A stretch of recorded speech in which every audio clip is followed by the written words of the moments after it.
1988. Right. My name is Joe Todd. This is an interview with Ernest H. Nichols in Oklahoma City. So where were you born? Well, Stroud, Oklahoma,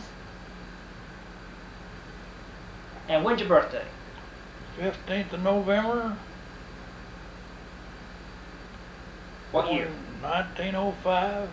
So today's your birthday. Today's my birthday. Okay. Who is your father? Bert W. Nichols, B-E-R-T? B-E-R-T. Bert W. Nichols. And your mother? Carrie Hale Carrie Hay Nichols. Nichols. And where are your parents from? Indiana?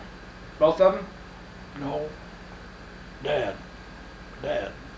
And your mother was from where? I suppose the Indian Nation. Okay. Did you know your grandparents? Yeah. Which side? Both sides. What were their names?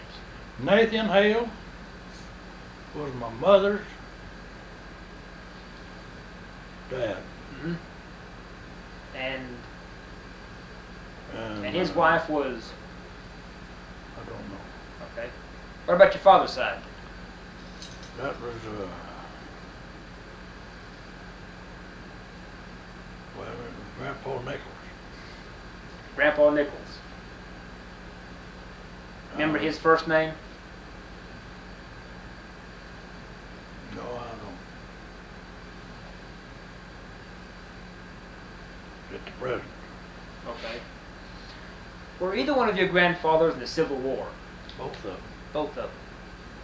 Have any stories about them in the Civil War? Just what I've heard. Tell me what you've heard. Grandpa Hale was in the south.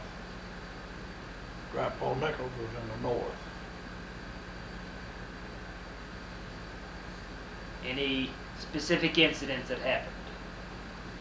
Well, really, I don't know a lot about that.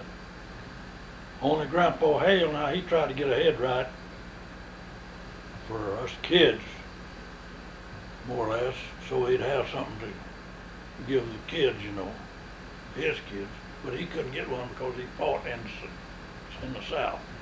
They wouldn't let him come back and give him, the government wouldn't give him any land. I don't, that's hearsay now. What about Grandpa Nichols? Did he get land? Well, I don't know.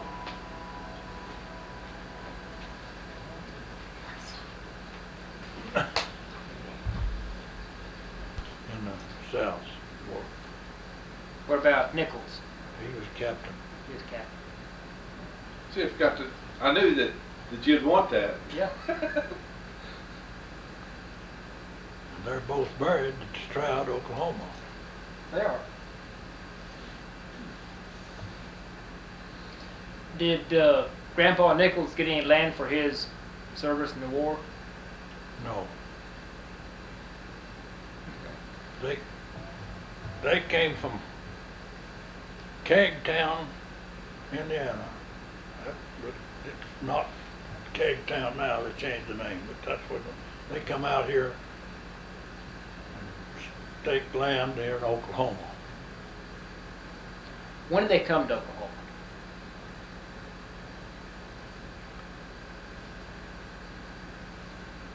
In 89. Did your grandfather make the land run? My dad made the land run. Your father made the land run. Okay. But my grandpa got a place ahead of that, what they call, I don't know whether they call them Sooners or not, but anyhow, he got a place this side of the strip. Dad running the strip up at Stillwater. Grandpa got 160 acres. Did he use his northwest of Stroud. Did he use his veterans preference because they gave veterans preference? Well, I don't know about that. I don't know. Did your father talk about the day of the run? The day of the run, April 22nd. that's when Dad run and, well, he run in the strip. They started at Stillwater, you know, right around Stillwater, Oklahoma now. Yep. And he went, well, it's 12 miles north. He rode a little pony up there, but he had been up there before, and this place was the place that he wanted, but when he got there, it was staked out. So he came back 2 miles south, and there's a place there on the corner, he staked that place. I don't know the numbers on the section, but it's 12 miles north of Stillwater. And he, of course, this is all hearsay. See, I had 4 brothers that was born on that place in a sod house. Of course, he built onto it, but I wasn't born there. My mother was a TB victim then, and no cure for the TB then. And so we come back down to Stroud. They come back down to Stroud. And Grandpa Hale,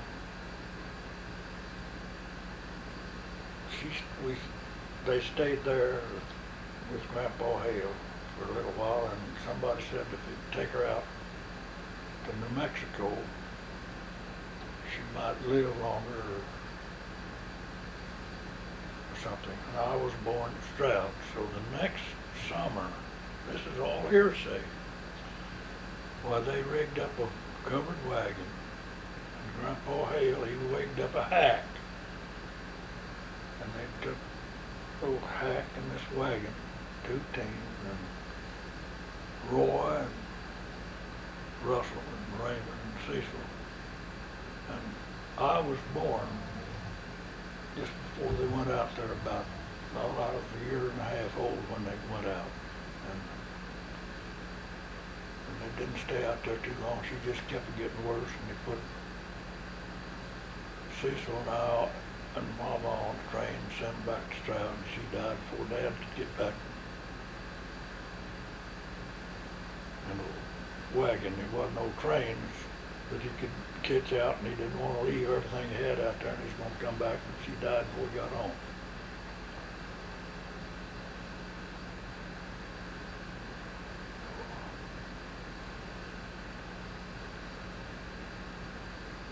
Then his sister had married a fellow by the name of Hamer Godfrey. And she had a little boy and lost him. And somehow or another, she couldn't have no more children, so she took Cecil and I, and we stayed with them. Well, I stayed with them till I was married, but Cecil, he was the next boy up from me. He went back and stayed with Dad and the other 4 boys. And Dad, Grandpa Nickles retired off of the farm and moved to Stroud. And Dad moved on that farm and stayed up there. I don't know how long, till I was 6 or 7 years old, anyhow. Because, but I can't remember, but he married Lily Seltzer. And there's a neighbor, I knew her brothers. When I seen them, I was just a kid, but I knew them. And Dad, then they moved back up in the strip up on the farm. And I stayed down there with Aunt Grace and Uncle Hammer. They raised me till Well, I stayed there till I was 18 years old. Got married. Now, did your father make the run of 89 or 93? 89. 89. Okay.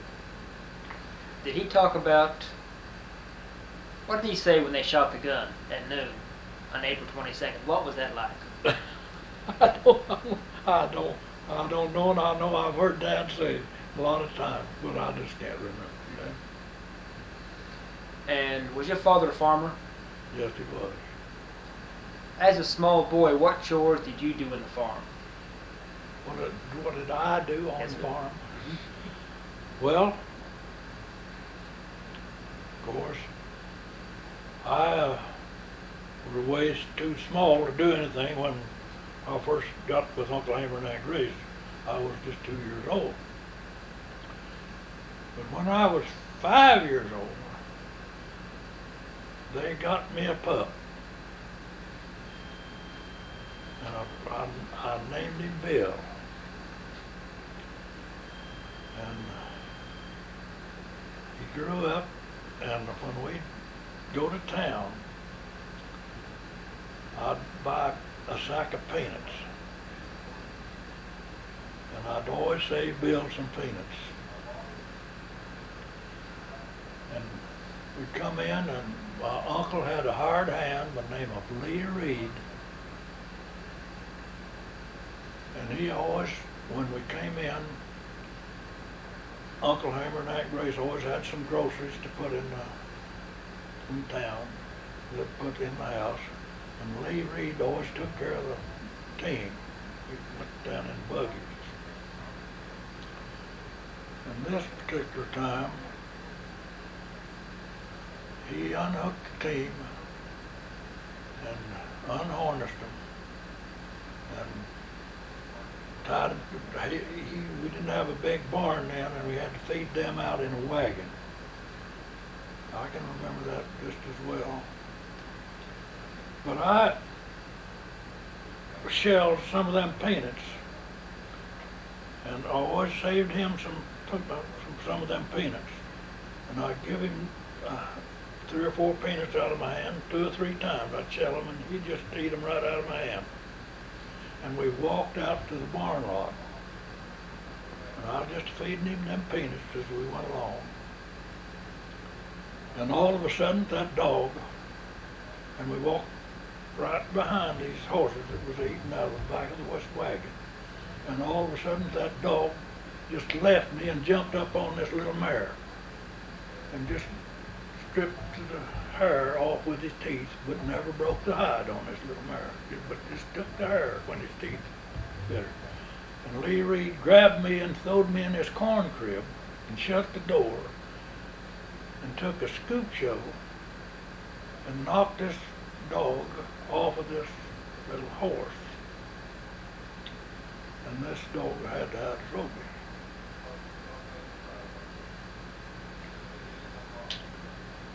And of course, they killed him down about 2 miles from home. And he was still crawling, trying to get away from him. I guess, I don't know. But they broke his legs, so he just couldn't get around. They finally killed him, but they sent his head off. And we kept this little mare tied up for 20 days, I guess. Wouldn't let her out in pasture. Just so if something would happen, we could do something with it. I can remember that just wow. Was the mare okay? And she's okay. What kind of crops did you raise on the farm? Well, we raised corn and alfalfa, cotton, maize. We generally plant calf corn or maize for the chickens. And raise corn for the hogs and the horses. And alfalfa to feed the cattle. You do any plowing in the fields? Plowing. Yep. Yes, sir. Use a walking plow? Walk and plow. Didn't know nothing else. Horses or mules? Two horses. 2 horses. Are horses better than mules? Well, they're easier to get along with. How many acres could you plow in one day? What was a good day's work? With a walking plow, we could plow about 1.5 acres. How about a sulky plow? A sulky plow, well, we was riding that and we had 3 horses.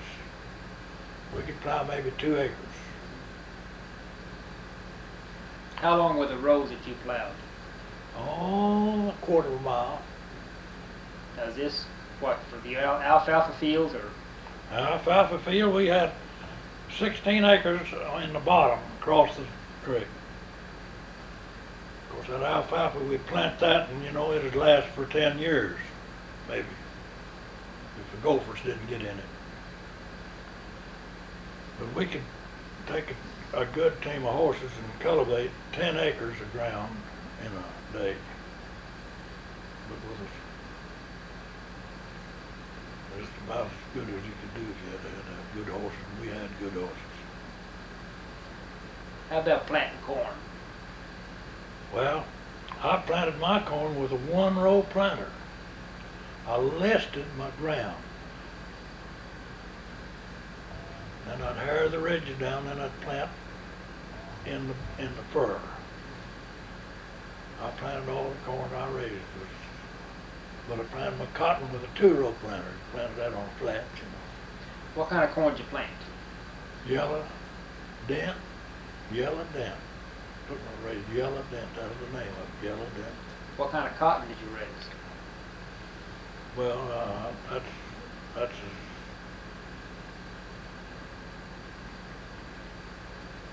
I don't know the name of it. Just don't know. Would you explain chopping cotton? Chopping cotton? What is it? Well, we had a hole here that was about 8-10 inches long and about 3 inches wide. We chopped that cotton out just so that hole would go between the stalks. We tried to leave one stalk in a place with a good stand of cotton, you know, that'd make a good stand of cotton and it wouldn't get high like a tree. And I don't know much else to tell you about that cotton. How long did it take to chop one row? Oh, I don't know. We could chop around every 35 minutes. And how long? 2 rows. How long was that row? About 1/4 mile long. 1/4 mile. Now, You get so you could use that hole pretty good. You know. now how many pounds could you pick in one day? Well, the wife could always beat me picking cotton. I could pick 200 pretty easy. But the wife, she could pick 3. Why? Why? Yeah. Well, we picked 3 rows together, and most of the time she'd pick the middle row, be a standing up there chewing that gum, say, "Come on, Nick, come on." I'd be picking 1 row, and she'd be picking 2. Where was the gin? Gin, Stroud. You know who ran the gin? Oh yeah. Oglesby run one. John Smith run another one. He run a round bale. It was a round bale instead of a square. Oglesby run a square bale gin, and John Smith, he run a round bale. How does that cotton gin work?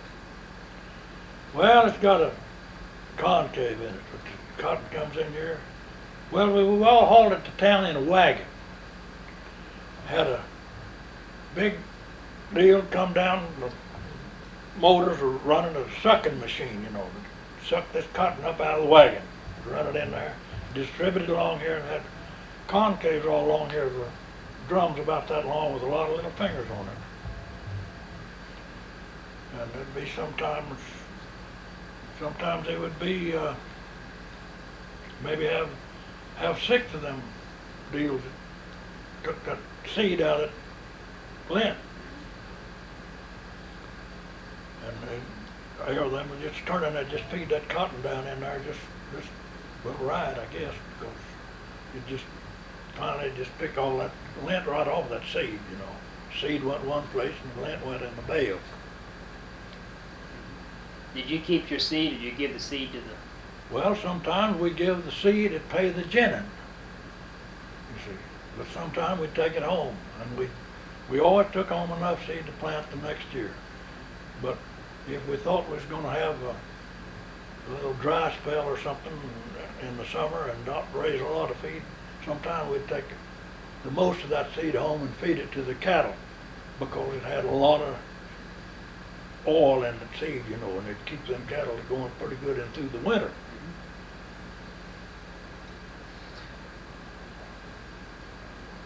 What else did you raise besides corn, cotton, and alfalfa? Well, we plant maize for the chickens, and of course it'd make some feed for the cows, but we raised maize, that's about all. And of course I quit. I farmed for 19 years after I was married. And just farmed like I did when I got married. There wasn't much changes then. Farmed all through the 30s and we couldn't change. And had enough to change for. Have you ever heard any stories of the tornado of 1897 that hit Chandler? No.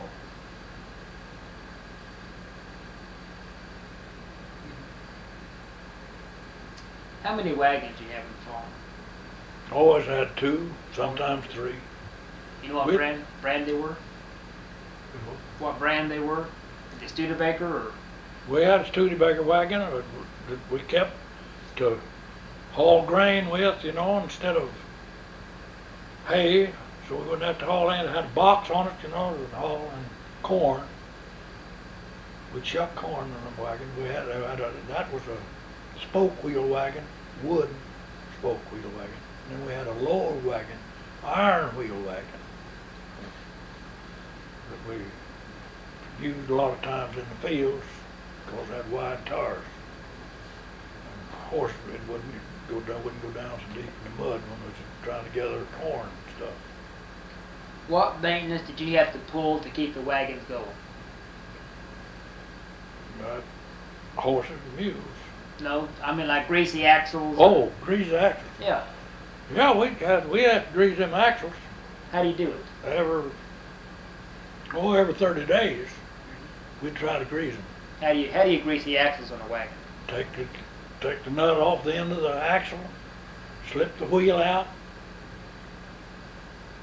you know, and some people had a little jack to put on the axle to hold it up.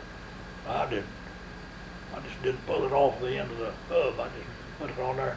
You see, the axle was bigger back here, this side, than it was out here. It was a tapered axle out here, the spindle. Big nut on the end of it to hold the wheel on. You take that off and you slip that wheel out by just jerking it a little way and put that grease up there, and it'd work all the way down. Always come down the hill. And that's the way I grease my wagons. Where do you take that nut off with? Call it a wagon hammer.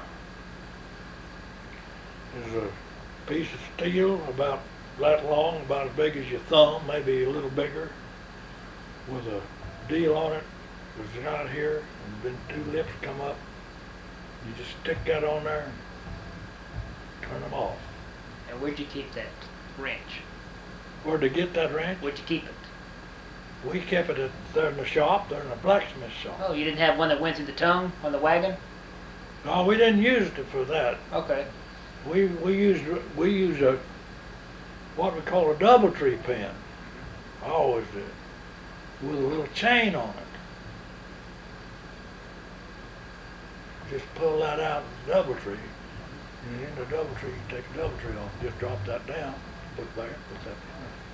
How do you keep the steel rims tight on the wooden wheels? Well, once in a while we'd have to take them down and have them shrunk, have the wheels shrunk.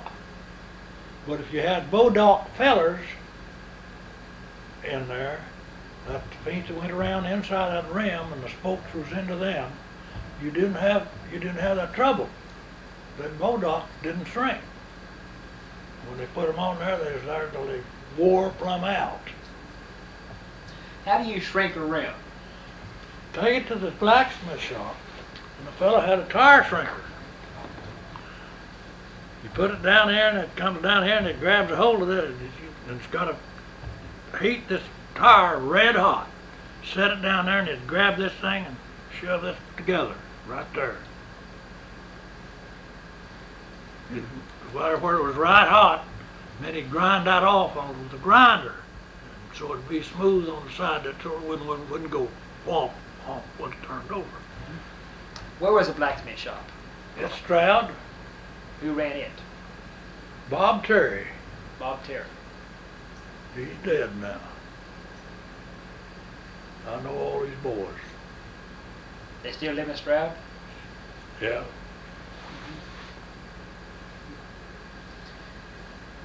If you're plowing and you break a plowshare, what do? Take it off. You got to bolt in the side. Two coming back there where it run out here and made it a foot wide, or maybe 14 inches. Take them bolts out, take it to town, or take it to shop. I had a shop. I sharpened my own shears. But most of the people had to take them to town.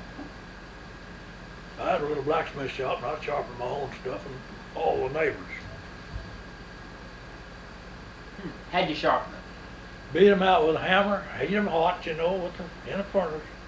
Had a blower, cold. Get them just good and hot, lay them on the anvil, and just hammer them out. What kind of blower did you have? Well, it had a Jackson on the blower. That's all I know. It just had Jackson stamped on there. I don't know what. Was it a motor, or did you have a bellows, or what? No, this was a pumper. A pump. Okay. I've seen them that had blower like that, but I never did have one. What did you pay for coal at that time? Oh, I don't know. We'd buy maybe 500 pounds of coal, and that'd do for 2 or 3 years. I think it cost about $3, 500 pounds. And where'd you get it? Stroud. Stroud. They had a place there just full of coal. Okay. When's the first time you went to Stroud? Gosh.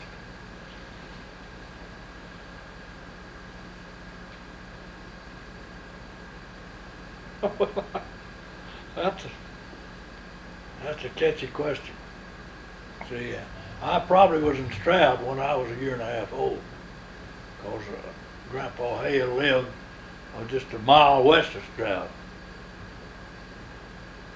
And I'd probably come in there at the depot from New Mexico.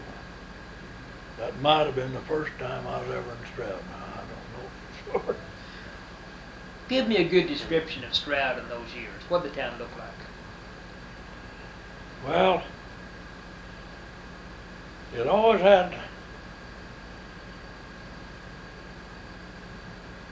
two banks. And the main street run east and west, and there was a block south of it was a railroad. And there wasn't much there then, when it was little.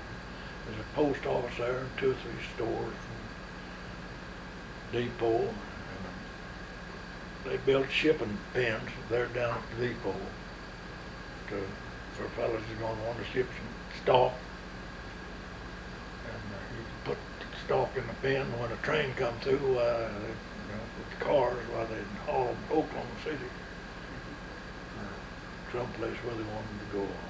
Oklahoma City was not very big then. How many wagon yards were in Stroud? Well, J.B. Walker, he run one. And Dr. Bliss, he run one. George Price run one. 3 wagon yards there. Now, a wagon yard, is that where you, park your wagon? What do you do in the wagon yard? In the wagon yard, well, if you was gonna, you could go in there, and it had a big yard in the back. Drive in there and park and put your wagon where any place that We wasn't very particular because there wasn't too many of them. Then you could put your horses in the stable there, and they charge you so much for a stall, so much for a block of hay, so much for a gallon of oats. Feed your horses. Because the towns were scarce, you know. And some of them lived 15 or 20 miles to haul their cotton to town. And they liked to feed their horses before they went back home. Now, could you spend the night in the wagon yard? Just what? Could you spend the night in the wagon yard? No, I never did. If you spent the night in Stroud, where'd you stay? Well, we had 2 or 3 little hotels there, little places. And George Price built this hotel across the street from his wagon yard. And you could get a room there for 75 cents, you know. That's a place you could eat.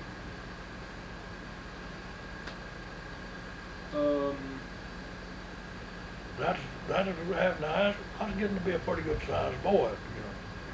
And all this was happening, and I know they done that because my uncle and aunt was going to bring me to the fair one time, going to come down to the fair here at Oklahoma City.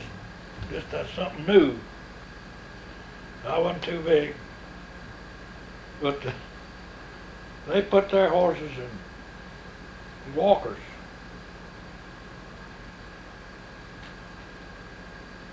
And we rode the governor down there, and then we was going to catch the governor back when it come back the next night. What's the governor? The train. That was the train, they called it the governor. We rode it to Oklahoma City. And then we'd go to the fair and go to the grandstand at night, and then we'd go back to catch a trolley to the depot and come back and then get our horses out of the barn. We had a way to get back home. Is this a fair in Oklahoma City? Fair in Oklahoma City. When? I was 6 or 7 years old then. Or 8. Just tell me about the fair. What'd you do at the fair? Oh, well, they had a lot of stuff to look at, you know, and things that you wouldn't think about.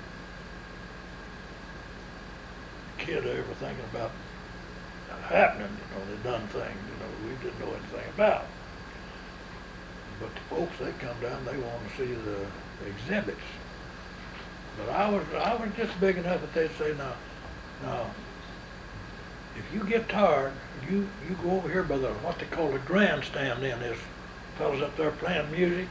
You just sit down out there on the grass, and we'll be around. We'll come back and get you. We'll come back now. You don't get lost out here. You stay pretty close to this. And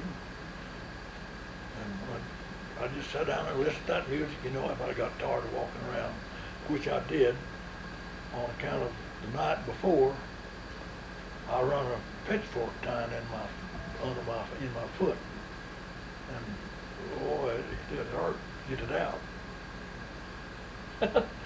But I wasn't going to keep them, my uncle and aunt, from, of course I wanted to go as bad as anybody. I wasn't going to keep them going to the fair because I'd stuck that little old piece of steel there under my toe. I put on a shoe and it got to hurting, and I'd just go up there and sit down. Wait on them, come around, but I can remember that pretty well too. How long did it take to ride the train from Stroud to Oklahoma City? You know, it seemed like 3 hours to me. The old steam engine? Steam engine. Mm-hmm. Where'd you start school? Where? Yes, sir. At Pleasant Hill Schoolhouse. And where's that located? 4 miles west of Stroud. Was that a one-room school? It was. And how many students in that one room? Oh, we had about 30. Would you tell me how one teacher handled all those students in one room? I couldn't tell you. She done it because she taught the primary to the 8th grade. And how she done it, I don't know. What was her name? Bessie Baker. Bessie Baker. What kind of school building was it? What? What kind of building was the school? It was just a frame building. Frame building. Just a frame building.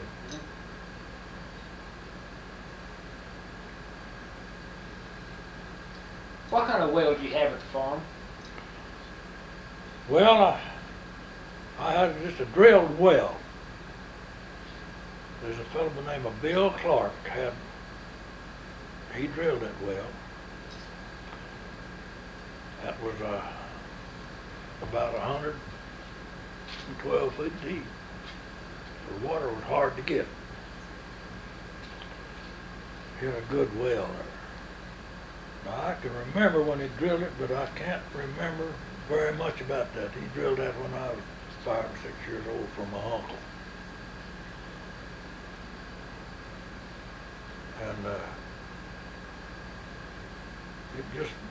And put up a wooden, well, I'm a little ahead of my story. My uncle come from Kansas down here to Stroud and bought a fella out that had staked a claim in a place in, I don't know.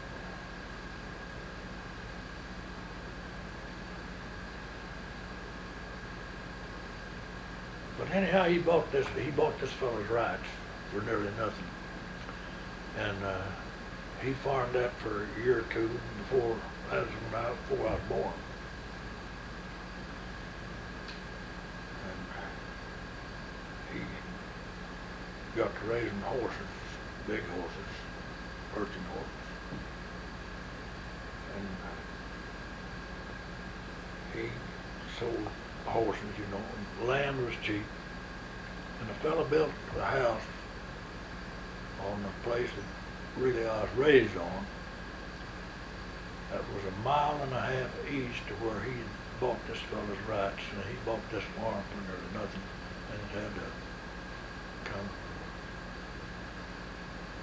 southern type home. Had 3 bedrooms upstairs,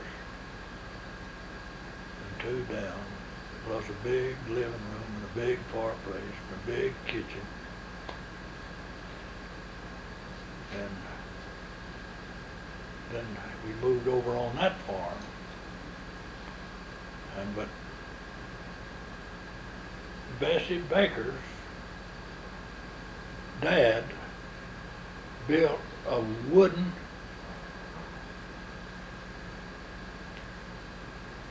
windmill frame to put a windmill on top of it, on that. And when there's dry weather, we had a creek. There's a creek run through that place. But when it'd go dry, we had to water the tank. And I can remember when I was a little fella, 3 or 4 years old, 5. The people would bring their stock over there, and my uncle bought a steel tank about 8 foot across. And as long as the wind was blowing, it kept that full of water. So once in a while the wind was blowing, you had to pump that little well, and it was a job to pump that water. And them fellas, I've seen them. I remember when Wade's brought their cattle over there, about 10, 12 head, and they had to pump that water for them cows because they was getting down the water, and he'd bring them every day. And man, it was a job to pump that well because it's deep. You had to pull that up there. Was it good water? Good water. How far from the house was that well? Oh, about 200 feet. You have to carry water to the house? Yeah. You do any chores around the house?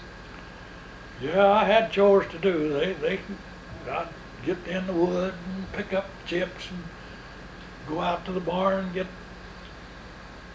bushel baskets of cobs, corn cobs, that's in the horses' troughs. Have to eat the corn off of it. Bring them up there. They wanted a real hot fire right quick, you just put them cobs in there and then you can make a fire in them on more stoves. Would you describe your aunt's kitchen? Well, had a big range comfort stove. Had a hot water reservoir, they called it. Then it had a warming closet across the top that the stove pipe went up through. And there's 4 burners, big burners, and then 2 little burners way back on the back of the stove. And a big oven, and it had kind of a nickel-plated name on there. I can remember that just as well as you look out there. It said Comfort. And of course, they told me then. I guess I wasn't big enough to spell, or know the letter. They told me that word was Comfort. So, but I can remember that old stove just as well. How long were the pieces of wood that you could put in that stove? Oh, we put about 16 inches long, a piece of wood. Is that your job? Well, a lot of times, if I was around there, I was always helping my aunt because she was a good cook, and I like to eat them cookies she made. Now, what mischief did you get into? Oh, well, every kind of was. Tell me, what'd you do? Oh, I don't know. I'd get in trouble once in a while. I know she'd be hollering at me about something, but I didn't pay much attention to it. Seemed like I was kind of bullheaded, like all boys. Mm-hmm. What about the robbers? The robbers? Yeah. Well, I was a great big kid. Then I was about 13, 14 years old, and a lot of that happened around there. What happened? You've heard of Henry Starr? Oh, yeah. Well, one morning I was 13 years old, and my uncle had 2 loads of hogs to take to Frank Wickham, and we had to take him. We was 3 miles from town, so we loaded them up. I remember we got up before daylight and loaded them hogs up. Had a place where we made just high as a wagon bed was, and we'd drive them hogs around, get them in there, run them up in the wagon. And we drove these hogs to town. Frank Wickham, he'd come out and look at them hogs and bought the hog and told us to put them, and told my uncle to put them in a pen down at the stockyards. They called it the stockyard pens. At the depot, he had a pen leased down there. He had a little packing house in Bristol. So I drove the back team, he drove the front one. I stayed right behind him. And we drove him to Stroud that morning. We got in there about, 8:30, 9 o'clock, anyhow, with them hogs, and started to back up to the unloading chute. And my uncle noticed that there was horses in that pen. And the fellow walked up about that time. Well, now, I was back there in the wagon. I couldn't hear exactly what they said. But I got curiosity like the cat. I got out and left my horses and kind of walked down there. And that fellow told my uncle, says, After he gets done with this story, he may go right into this one. Okay. Okay. Sorry. Sorry, Nick. well, that fellow says, you can't put them hogs in that pen. Got it full of horses. Well, my uncle didn't know hardly what to do. That fellow had a couple of guns hung on his side, He didn't know what was going on. So he says, you just pull them wagons out there, and says, just a little ways, and just pull one of them right behind the other and tie them together, tie one of them, tie the other to them, and don't worry about it. Them hogs will be all right. And he says, we'll get out of your pen in just a little while, and you can put your hogs in the pen. Well, nothing to do about it. He had 2 6-shooters on him once.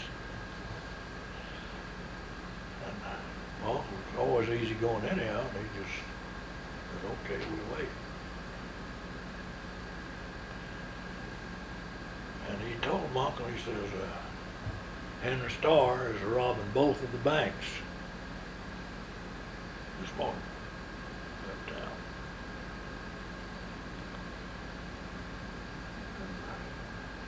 Well, I remember my uncle, he was pretty sharp anyhow. He says, well, I don't see what Henry Starr would be wanting to rob the banks here for. He says, we need some money.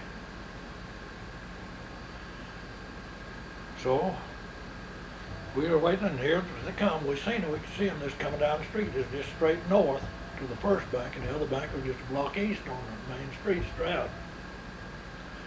And here they come walking down from town, coming down to get their horses to ride down, and the Greek Nation is just a mile and a half over to the Greek Nation. You get down there, people, the law wouldn't go down in there, them, because they didn't come back sometimes. So they just walking down there, and Henry Starr, everybody knows him around there, and he just got to walking a little bit behind the bunch. He had 2 or 3 of the bankers and right there, and they just kind of surrounded him, and they just gonna take him with them down to the pens. But Henry Starr, he got a little bit behind, and this fellow by the name of Curry that had a grocery store and a meat market, and he butchered them hogs in the back of this meat market. Of course, that wasn't just maybe one hog a week, was all he settled in, it wasn't like it is now. And he had an old 22 single shot now, cracked Stevens rifle. And his son, Paul, gets this gun and gets out in this alley. Of course, but then them robbers had been there in the town for 30 or 40 minutes, and it got around to the people and they knew that they was robbing the banks. And Paul, he gets out there and gets behind an old wooden barrel, and just, I don't know, he just took that gun, and I guess he thought maybe something might happen. And Henry, he got a little bit behind the bunch, and he shot him in the leg and broke his leg. Well, he just pitched his money bag to some of the rest of them and just fell down there. And they caught Henry right there. See? The rest of them just walked on down. Henry told them to just go on. And they just went on down to pens and got the horses out. And we could put our hogs in there. But and then after that, Henry Starr wanted to come back and take that picture about 2 years after that. Wanted to make a picture of that, make a picture, but Paul wouldn't work. He had to have somebody else to work. He's afraid Henry'd kill him. But Henry never hurt nobody. He never hurt nobody. He sent them both banks a little card the day before and told them he'd be in there at 9 o'clock to rob their banks.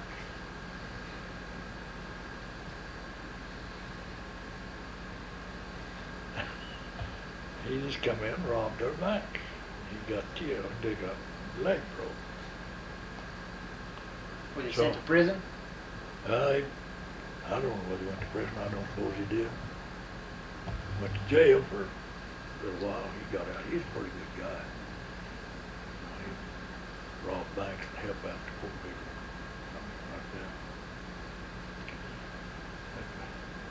that. He wasn't, Paul wasn't, he was afraid to Henry. Well, Paul was a coward anyhow.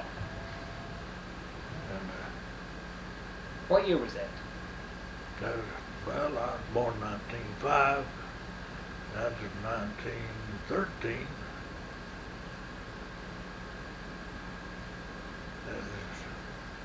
What year that been? It was 1913. What So- about, oh, go ahead, I'm sorry. He took that picture and they made a picture of it. Anyhow, somebody else went to it, made it for him. But see, he'd rob banks, and poor people out there, he'd feed them. See, he had a sister named Belle, and she wasn't quite as free-hearted as he was. She robbed a few banks, and she fed a lot of people in the southeastern part of Oklahoma. Poor people. And then, about 5 or 6 years after that, I don't remember just exactly when that was, but I know before I got married, about 4 years, I guess, after that. Well, Pretty Boy Floyd, you hear about Pretty Boy Floyd? I dug ditches with him on Magnolia Pipeline. Tell me about him. What kind of man was he? The best man, just as good a man as I ever seen. But the banks down in southeastern Oklahoma got to foreclosing on them farms and taking them for nearly nothing. They borrowed a little money, and the farmers couldn't pay their debts. Cattle got cheap and everything, didn't farm a lot.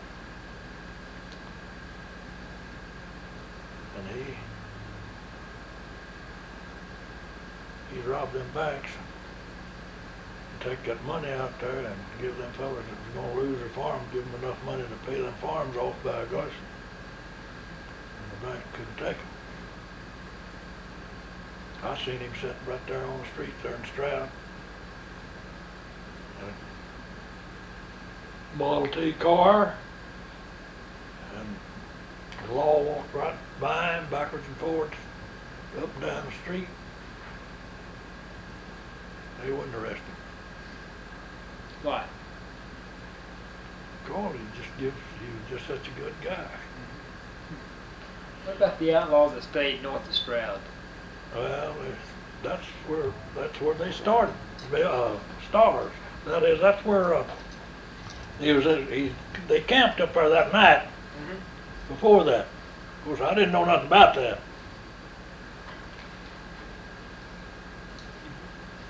But see, he had his cousin lived up north of Stroud, Mandy Starr and Frog Starr, and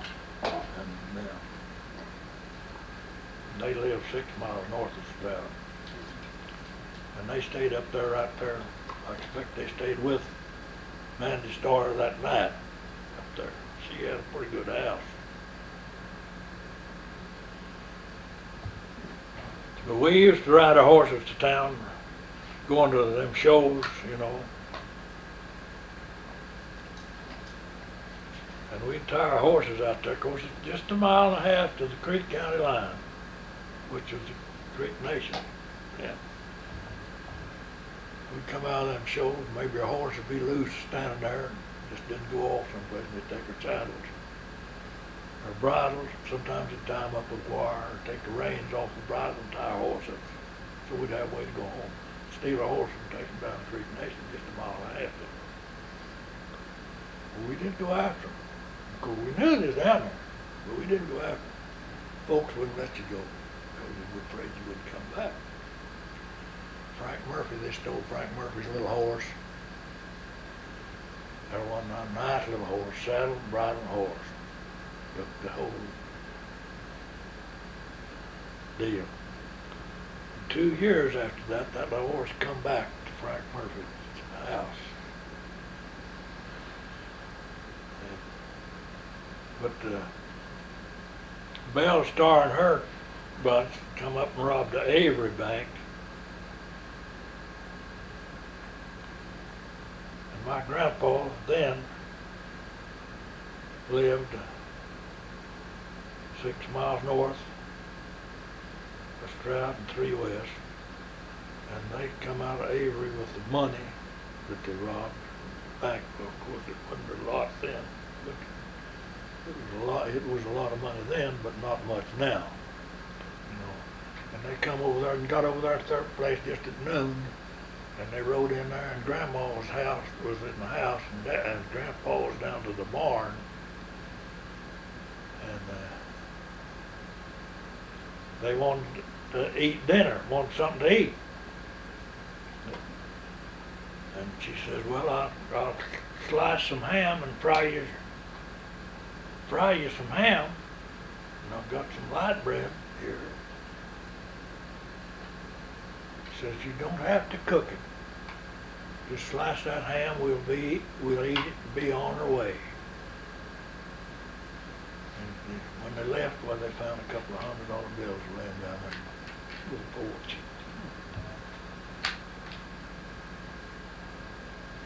About the pear orchard. Is what? The pear orchard. Oh, yeah. Yeah, we had a big pear orchard. That's 6 acres. Pear, and we hauled them to Bristol in a wagon. Down there in the boom, when an oil field hit, we'd haul them over there in a wagon. We'd sell them pears for $1.25 a bushel, and we thought we was getting rich. That is about 21 miles from our place over there. We'd haul 50 bushel this time. Peddle them around there. Bristol.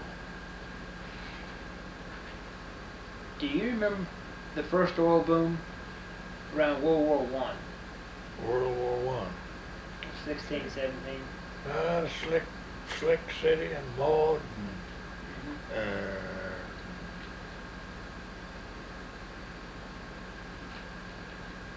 in there. Yeah, I drove a team for L.C. Jones. What oil field was that in? Slick City. Did you know Tom Slick? Yeah. What kind of man is he? Well, he was a good guy. He's a good guy. He's in the oil business, you know. He got in the oil business. I didn't know much about him, but that put him in the oil business. That all he had was a lot of that land, probably that land down in Slick City.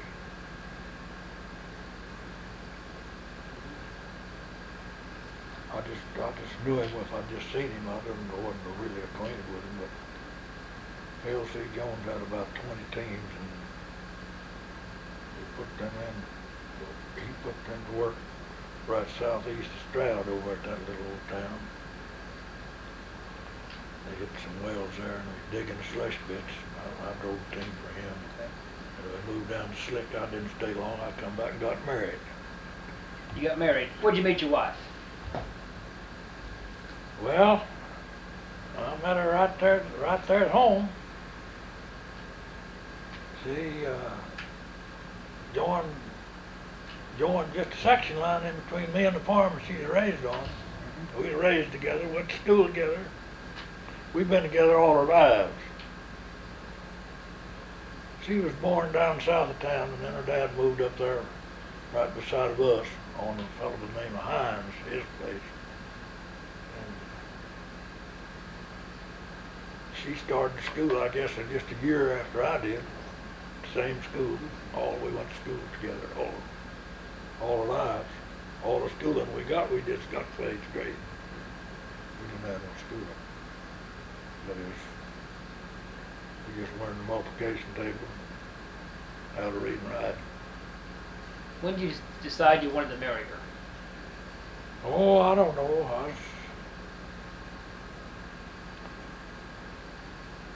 I was in 23. I got married in 23. school because I went up to Smackover, the little oil field down up there, and Barney Johnson went up there till we was going to make the harvest. Got up there and fella offered us a job driving teams up there digging slush pits, so we just worked up there that summer. And I come back and I got married that fall. That was 1918. No, that was 1923. Beg your pardon. World War One. Well, I remember when that was over 1918. Where were you in Armistice Day? The day the war ended. 3 miles west of Stroud, when that was over. We went to Stroud that night to celebrate with the rest of them. What'd you do at the celebration? Well, we had well, I had an old 16 gauge shotgun that kicked me down, putting it every time I shot it. Took 4 or 5 shells that we went to town. And an old Model T and shot off them guns. Dutch Murphy went with me. He's a neighbor boy. Lived just joining farms, just south of us. We went to town, that old Model T, his uncle's. He drove it. We shot that gun off time or two and then we come back home. Just because we just want to be up there. Boy, it's something else. Was there a big crowd in town that day? Well, yeah, for a little town, it was a big crowd there that night. Did you help in the war effort? You know, they picked up tin cans and they had the Liberty Bond drives and... No, I didn't do that. I helped my uncle farm most of the time. He's still raising them good horses. And we had to get that alfalfa in. We had to plow that corn and such as that. Flu epidemic. The flu epidemic of I remember. 1918. Yeah, we didn't have it. Her dad, my wife's dad, had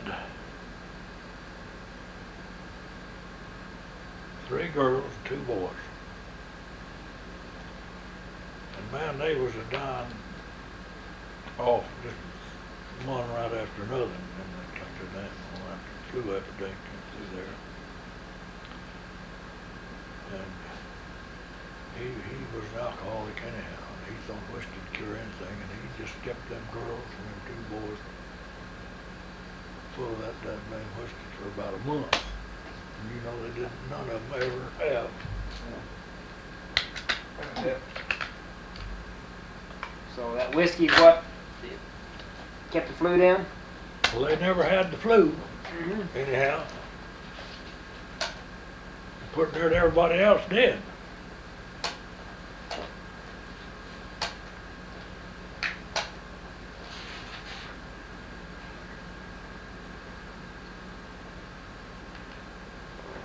You know what medicines they used besides that whiskey for the flu? He never had a doctor.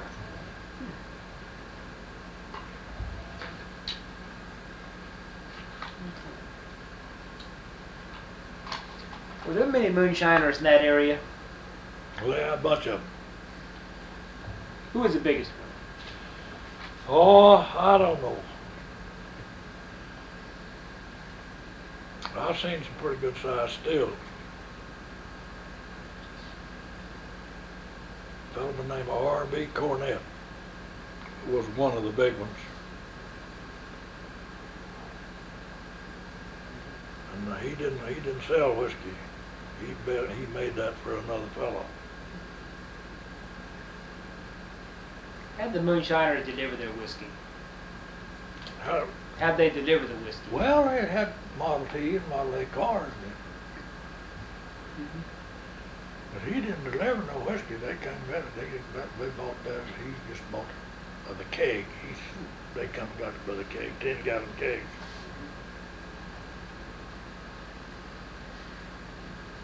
Did you go to town on Saturday night? We're there always. Tell me about Saturday in town. What'd you do? Go to the picture show. Go to the picture show when they had to show the picture and read after it, you know. The silent movies? Silent movies. When did you see your first talking movie? Oh gosh. It must have been in about 1915, 16, somewhere along there. When we'd ride our horses down, they had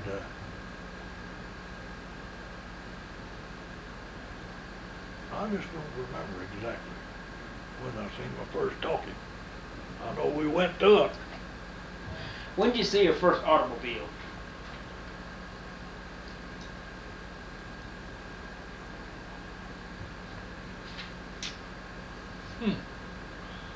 The first automobile in our town, Dr. Lum had it.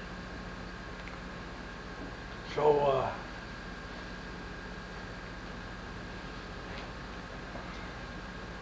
and then they come I don't know what that was.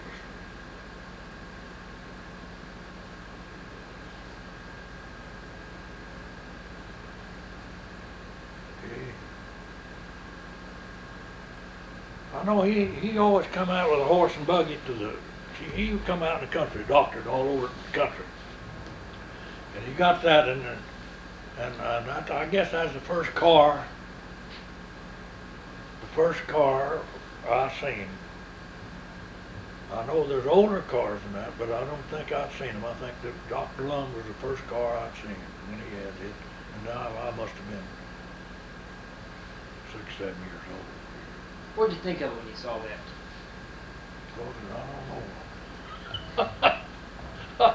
I don't guess I knew what to think, hardly. You know, I knew it was something else. Mm-hmm. But I don't know how to say what I thought about that. Mm-hmm. What about any storms, floods in that area? Well, that windmill tower now I was telling you about, that blowed that down, and that wood one, and my uncle put up a steel one. Now, I don't know how big that was, and I can't remember about this wooden tower when it blowed down. It might have got rotten and just a little wind blowed it down. It wouldn't. I remember when it was up, but I don't remember what blowed it down or how it got. But he put up a steel one. And that was up there for 5 or 6 years and come along a little old whirlwind, and it was between the house and the barn. And it blowed that steel one, just twisted it off, just wound it around, just broke it off, all but one leg, and it fell right over my aunt's garden. So, I can remember when he bought another one, and we went to town with a wagon and team. Of course, this windmill come in on a train that he had ordered, and we went to town, and Cecil had come down from Morrison to stay with me a while. We're great big kids, I don't know, 7 or 8, 5, 6 to 8 years old or something. He was a year and a half older than I was. So we went to town with him to get this windmill. And they told him he couldn't put it all in a wagon box, so he took a hay frame, what they call a hay frame with all loose hay on. You know, we'd pitch it up on there with a fork and haul it to the barn, put it in the barn. And we went up there and loaded that, or he did, on this hay frame, and I didn't tie it down too good, I guess. Coming down a hill, a little hill, just a mile east of home, that steel got to rattling on that brother, and he had a mule and a horse together, or what pulling it, and scared this mule, and they run away with this load of steel, and Cecil and I, we fell off the back of it. When they started to run, we jumped off, or fell off, or we got off anyhow.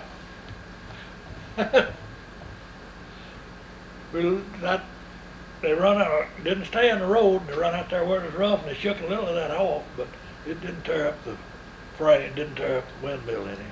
Pieces was all there. But I can remember that, and we had to put that up. He had a fella come out there and he had put it up.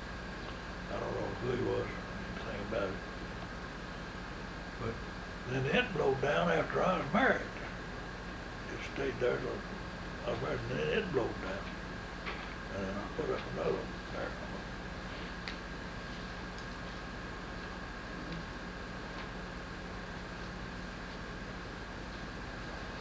Have a hard-headed mule, A hard-headed mule. red. Yeah, I had a hard-headed mule that was red. Tell me about it. Did you know you take some of the mules, and it's kind of a funny deal with some of them. I've run them mules that wouldn't work a lick, balky.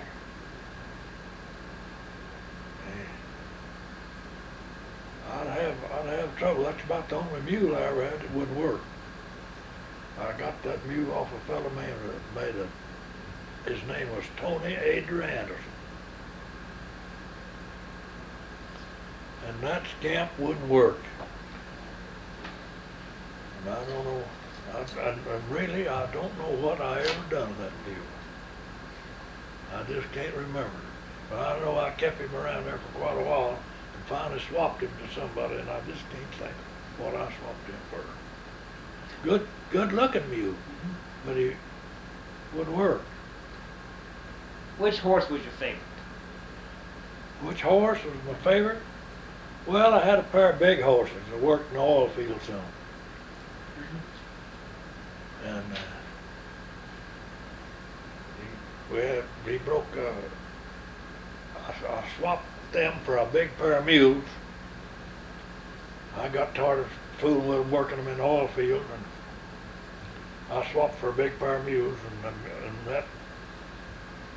that big horse that I worked on the right, he was just a little bigger than the other horse. He was pulling a casing out of a well west of Kendrick, and the cable broke, and the cable hit that end of the cable hit that horse right behind there and broke his neck. And he was the best horse I ever seen to pull. He'd just stay out there as long as any of them. But he was a sure good horse. You could work him single if you want to. See, we used him sometimes to put on a slip, what they call a slip, to pull they dug all the ditches for the pipelines then by hand. Didn't have a ditch digger. They'd throw the dirt all out on one side.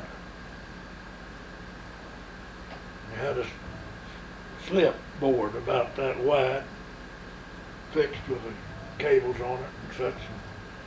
Put the horse over on this side, and two fellows take hold of this slip, one on each handle, and hold it down this dirt, and this horse would pull that dirt back in that ditch. And you could cover up quite a bit of pipeline, a lot more than you could with 10 men in a day. He would work without you being a hold of him. If you got tired, he'd work. But just talking to him, you'd back up to pull ahead, back up to pull ahead. And I'd work that horse all day long for $6 myself. Did you work on the cable tool rigs? Never worked on a cable tool. Worked on the first rotary that hit the state of Oklahoma. You did? Tell me about Phillips it. bought that rig. Where was it? Where was that located? First I worked on it was at Stroud. It was just in the summertime. I didn't have anything to do, and no boys straight. I had a grocery store there in Stroud.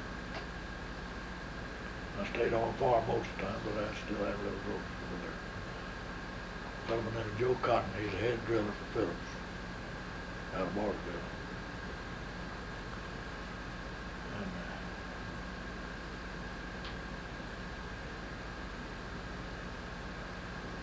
Well, he come out there one time. I was putting a new head on this windmill.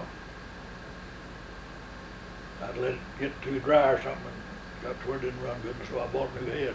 I was up there putting that up there on myself, and I didn't even have a belt on. I just up there had a little platform right there. Of course, it wasn't very big, but it weighs 60 to 70 pounds got on. And he'd come out there and buy fried chickens and garden stuff and all that. And he come in the store one day, he says, "Man, I gotta have a derrick man."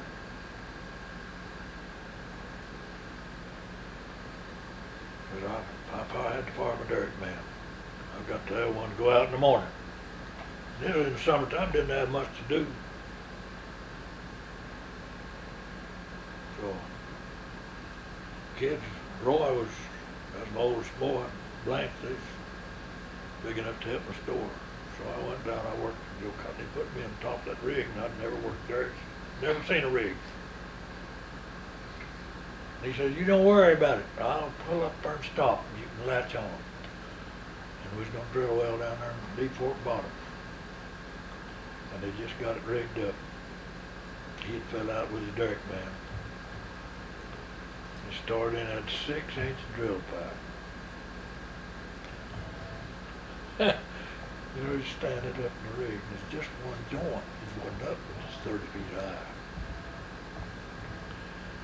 And them joints pipe when they first started in was 6-inch drill pipe. Heavy. And he just pulled them old elevators up there and stopped. And I'd pull them on there, and you put your shoulder against this drill pipe.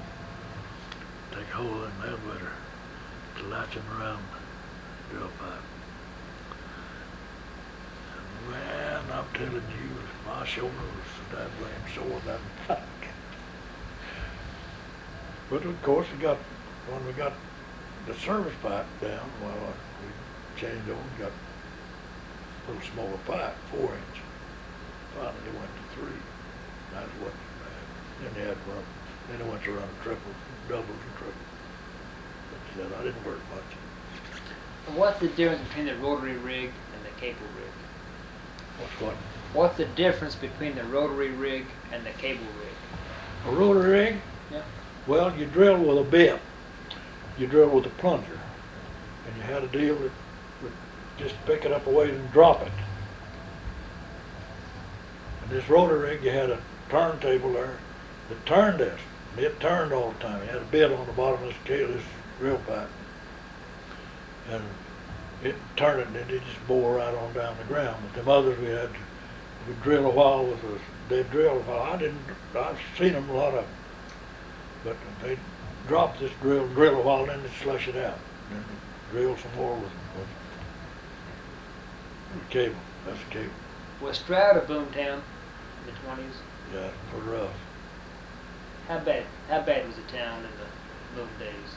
Well, I don't know. I remember when they shot people just standing behind a telephone pole and just get in there and have a little argument or something, walk out in the street and have a gunfight right there. 2 or 3 fellas got killed. Do you remember when Hooky Miller, 2 Gun Johnny got killed in Smackover? Did you ever hear about that? Tell me about it. Me and Barney Johnson, we was going to make the harvest. I was telling you about a while ago, and we went to work up there digging slush pit for fun. We was in that restaurant that night to eat.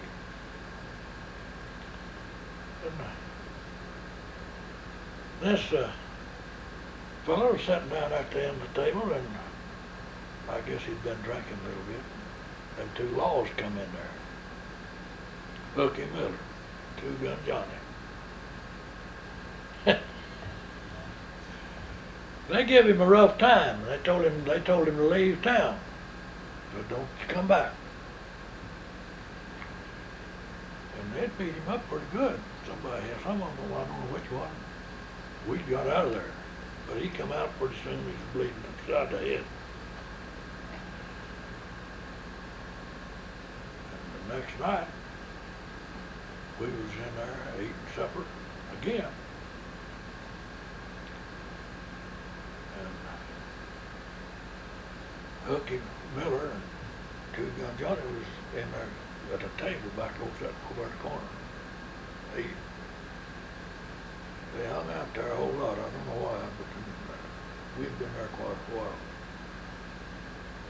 Oh, I say quite a while. We'd been there about a month. We'd see him every day, every year. And this boy come back in there, walked in there. And they jumped up and come in shooting at him, and he jerked out and killed them both right there in that cafe. And we was sitting there together. And Barney Johnson, 2 or 3 gals, 4, 5, 6 men. Killed both of them right there. What'd you do? Got out of there quick as could. But I seen him again then about 6 years. He come down Stroud and went to driving the team for George Price. A fellow that used to have a livery stable there in Stroud. I seen the man.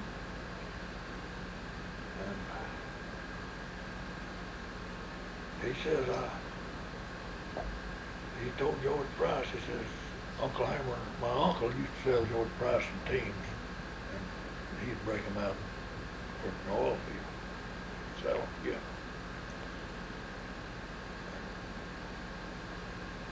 George Price says that's the guy that killed Hooky Miller and Two Gun Johnny up in Smacko, South Tonkwall, just across the river, south of Tonkwall.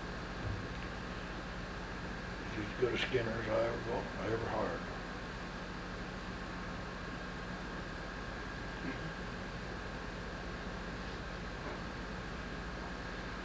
Was there a section of Stroud called Hell's Half Acre?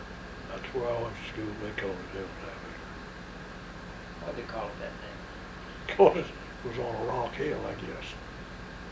It's just rocks just sticking out of the ground everywhere, all around everywhere. Just almost solid rock all around that schoolhouse. What about in the boomtown? Is what? What about when there was a boomtown in Stroud?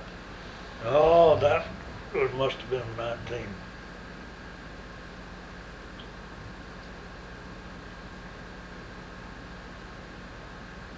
I don't know. I believe it was during World War I. Were there open saloons in Stroud during the boom days? I can't remember. No, I can't remember that. I remember where my uncle said that there was a saloon, but I can't remember his name. I thought about that not too long ago. And I know he traded in a store across the street from him, and he just didn't want me even to go across the street. And then they closed them all out. And I must not have been 7 or 8 years old, maybe 10. But I can't remember. Tell me what the streets were like in Stroud when it rained. Just a mud hole. I remember one time I had a friend there that had a pair of little spotted ponies. And man, they was trotters. And he was always getting in trouble anyhow. And he's a pretty good guy. He used to pitch ball. Got to where he did anyhow. But he was up the east end of town, and here he come down the street one night, had them, and that mud, it just rained, and the mud is about that deep. And you know, a horse runs along, he'll hit that foot against that slush. And Ward Likens, he was the city marshal. And Press Smith was the fellows driving this little pair of horses, little spotted horses, pretty. And they hit that mud, and it throwed mud on him. He was up on the street, and it throwed mud on him. That horse hit that and throwed mud on him. He arrested him for speed limit. Breaking the speed limit. Well, he didn't know what speed limit was, you know. It cost him 7.5. And man, old Press was so mad, he had to pay that $7.50. Did wagons get stuck in those streets when it rained much? Well, not too bad. They didn't get stuck there. You know, it didn't seem like it got that deep, you know. I don't know. Of course, they had maintenance there, and they'd drag them with horses and team, and just as soon as it got so they could, they'd drag it up and fill up all the holes. They kept it pretty smooth, but the top of it would just get soft and make it pretty slushy. They have sidewalks in Stroud? Yeah, about 4 foot wide then. What, brick, board, They was cement, cement? and then we bricked the town. We bricked the streets. I hauled some of them bricks. What year? Oh gosh, darn that. Bad question. Must have been 27 or 8. Because I know I'd been married and I had a team. I fixed up 2 wagons. I had 2 teams. And I put them to work hauling them brick out of the cars down on the railroad up and putting them on the street.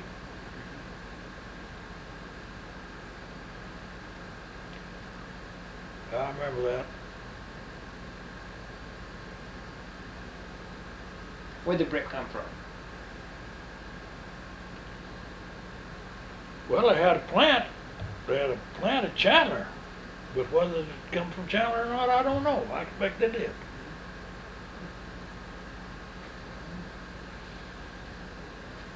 How did the Great Depression affect you and your family? 1930s. We didn't starve. We was out on the farm. I raised all these kids right there to the 30s. And we just raised a lot of stuff. We didn't have any money. You know? Did you change your farming techniques in the Dust Bowl? Couldn't. Didn't have a way to change. Couldn't change them. We had to farm just like we was farming with what we had. Because we couldn't afford to buy anything. We always had some cows. Milked them. Made butter. The wife made 50 pounds of butter a week and sold a Safeway store when they put in there, and that was about, they put in there at about 31. And this is probably in 32, 3, and 4. We'd milk them cows, separate that milk, and she'd make butter and sell it at the Safeway store. And we got a little money that way. How bad were the dust storms around Stroud? How bad as what? The dust storms around Stroud. Well, you seen this afternoon, didn't you? I just told the wife I hadn't seen one of them in 40 years. As bad as that was this afternoon. And we've seen them just as bad though back there in the Dust Bowl. You know. What caused those dust storms? Well, you got a wind. You know, you got a wind warm coming out of, say, off the Gulf. That wind's pretty warm. And you got a wind that's coming off the mountains where there's snow. But in between here in New Mexico, in the south part of Colorado, and the western part of Oklahoma, and the Texas Panhandle, it's a dry country anyhow. And them winds just seem like that's where they met up there. And they get that wind to turning a little. It just picks that sand up and just carries it up in the clouds. Now you know all about that. You studied it. You know that's the way that's the way it happens. Did you use any farming techniques to try to save the topsoil in those dust storms? Yeah. What'd you do? We had a farm level. We run terraces around through the farm. I just had 10 acres that had done that, but then the rest of mine was pretty flat.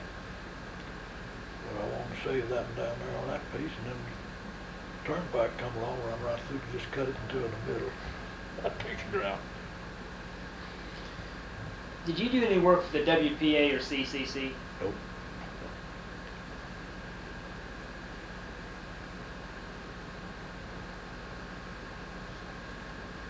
December 7th, 1941. 1941, we went to California. What month did you go to California? Went well, right south of Los Angeles. Why'd you go to California? Went out there to work. I went to work as soon as I got out there, and she did too. We stayed out there about 2 years, come back. What kind of work were you doing out there? I was working in the refinery. I went to work Texaco. Pipe fitter, never fit no pipe in my life. I was working here for $1.10 an hour for Phillips when just in the summer, just a little while in the summer. Joe would always, in summertime I didn't have nothing to do, he'd come get me. I could work, make a little bit of money. That's all kept us alive. And we went out there. I went to work for $5.80 next day after I got to California. Man, you couldn't spend that much money working 12-hour shifts. So where were you on Pearl Harbor Day? When the Japanese bombed Pearl Harbor? Pearl Harbor. I was in the groceries business. I was in the store when that. What was your reaction when you heard? Well, I thought we'd, sure enough have war then, you know. That was my reactions about it. I just knew we was going to go right into a war.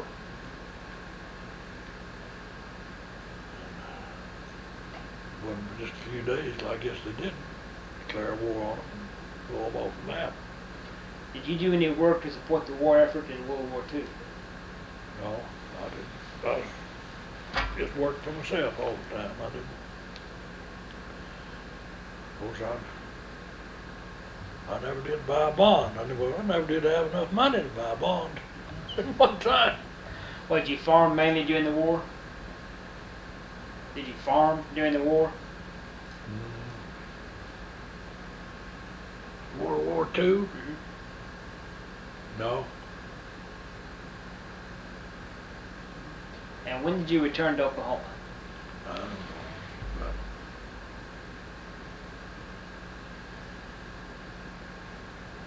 Around 43, I guess it was sometime or other. But I didn't go back to the farm. I worked for Phillips again. Come Where? back. Where? Edmond, in this Edmond field out here. What were your duties up there in the Edmond field? Yeah, I worked derricks for Joe Cotton. So, what does a derrick man do? He latches onto all the drill pipe, helps him pull it and turn loose the elevators up there. You know, after you pull it, then you got to go down and get another joint, or 2 or 3, or you got to where you pull 3 triples. Pull 3 joints at a time, 90 feet. Pull them up there and set the pipe over in a pipe rack.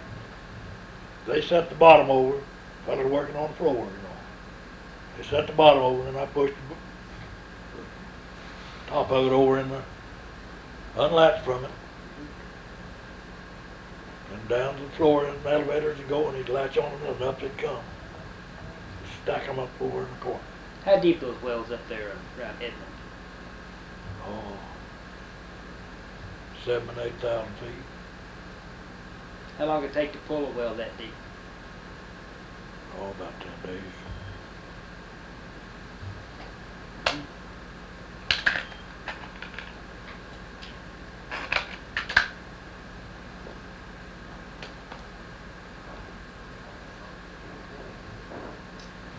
Took longer to rig up.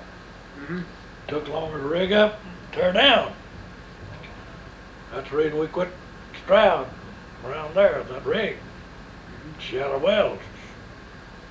Man, we can drill one a day and a half. Who built those wooden derricks? Well, we had rig builders that just done it, just fella had a crew, you know.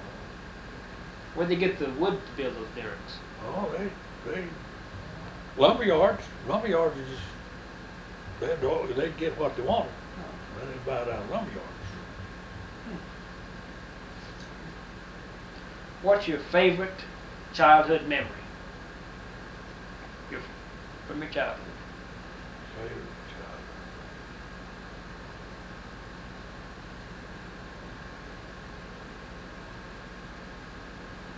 I don't know, I guess when I was a scout, my uncle got me to join the scouts.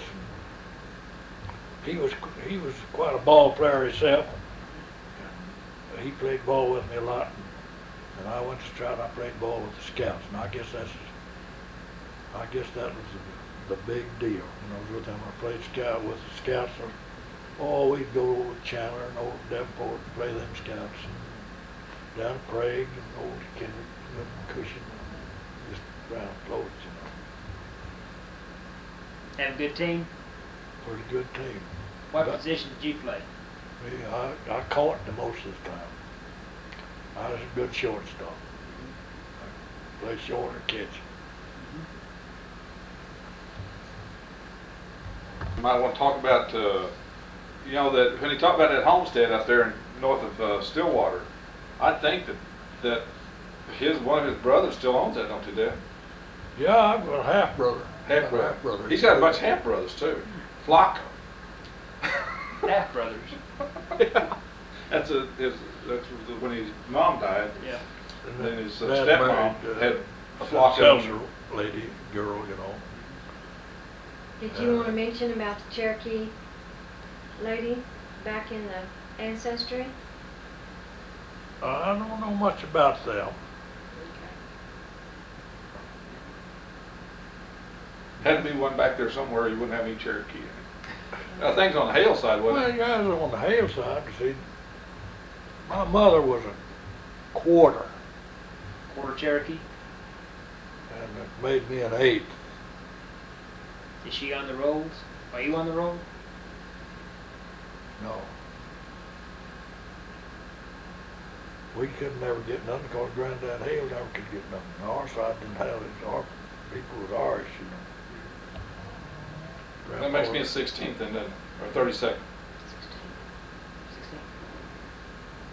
About a 16th. Makes kids 32nd. But kids 32nd. How far back have you gone in researching your family tree? I haven't went. I try to help her. She's gone a ways back. We got people.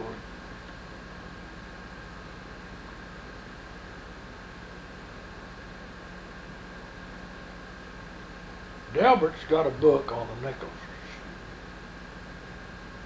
It goes plumb back to when putting it to Mayflower. Are you related to Nathan Hale from the Revolutionary War? Nathan Hale, Yeah. he was my grandpa. No, the one way Oh, back fought Way with Washington. further back. Yeah. Well, I don't know about that. I don't know. I never heard nothing about that. I had a Nathan Hale. He was my grandpa. Did you know any of your great-grandparents?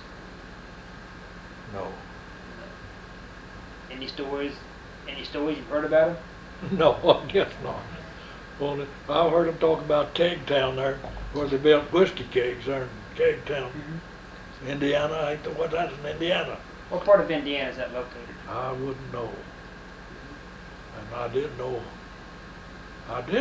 what they changed that to. A long time ago, somebody told me what they changed the name of that town. But I just don't know. I heard, but I don't recollect. Well, I think we have a good interview. We have about an hour and 45 minutes. Well, if I could do you any good, why, Oh, yeah. all right. And of course, there's lots of things that I've done, you know, that that's not working now, is it? So, there are a lot of things that I've done that, of course, I didn't tell you about, but I don't know do any good. It wouldn't be nothing great, you know. Oh, tell me something. Just, you know, you talk about that guy. I told you he was a big whiskey maker, big moonshiner. See, he had 40 barrels mashed all the time. And he'd stuck out, he made him a burner out of a hot water tank for air, and he used gasoline for fuel. Keep the smoke down, see, so there would be no smoke. And he dug a big hole back in the bank of a little old creek. The water never got very deep in it, that is, in this creek, and so he just dug a hole back in there, and he covered that over with some rails, and he put big brush pile right on top of that. And he'd run 20 barrels off at a time. That is, you'd have to change, he didn't have a still big enough to hold 20 barrels of beer, but then he'd run that off. It'd take him about 3 days.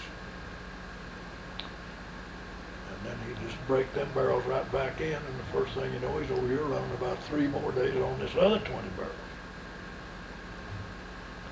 And he paid us $3 a day to help him. And if we wasn't doing anything, in the wintertime, what was bad was several months I'd make $50, $60, you know, just wasn't nothing to do.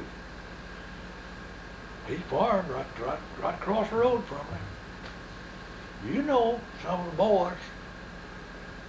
Tices? You know some of R.B. Cornett's boys. I was just talking to one of them the other day in Stroud, and I come back through Stroud. I was talking to one of them.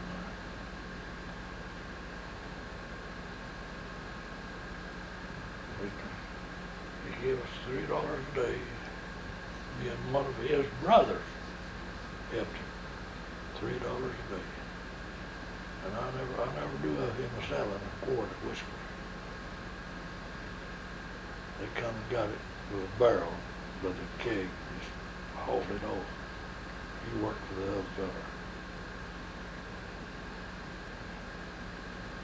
Back in there somewhere, didn't you say you was working on a railroad with Autry? Geometry or something? No, I didn't ever work with Autry, but I mowed a lot of right-of-ways. I commenced at Millfield, mowed with right-of-way for the railroad over there, with a pair of mules or horses or whatever I had, from the Chandler. I could make a couple of $300 that way, but other people wouldn't do it. I'd drag the roads or anything make a few dollars.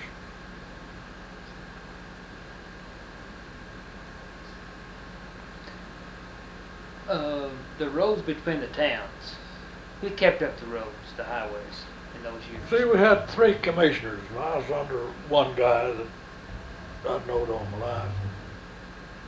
I was in his district, and he gave me a job dragging about 8 or 9 miles of road drag, put 4 horses in it, you know. Now, how big's the road drag? Oh, it was about 8 foot. You just drag it up towards the center, just had a little slope on it, you know. You drag it, and then build up a little bit of dirt in front of it, in the low places, then leave it. Just had 2 bits on it. We call it bit. It was down on the ground. Yep. It wasn't easy in my time, I believe. Do you remember back in the, late 40s, early 50s, they had the polio scare? Yeah, I remember that. Tell me about it. What'd you do to keep your kids from getting polio? Well, we tried to feed them a lot of vegetables. Now, we fed a lot of, we raised a lot of vegetables. My wife was a good worker. Still is. Canned lots of stuff. Canned all kinds of vegetables. We had vegetables. Now, Jerry there, he'd cried because she wanted to eat spinach. See, he's just a little fella, you know. Get up and take. You say, well, I don't like spinach. Well, now he eat a can at a time. but he has to go buy it. Then he didn't have to buy it, you know. We could throw it out the door. He didn't like spinach, but some of the rest of them, they didn't like other stuff. But she'd can all that stuff. We had that stuff in the wintertime. We couldn't buy it, didn't have enough money. Of course, we had some money.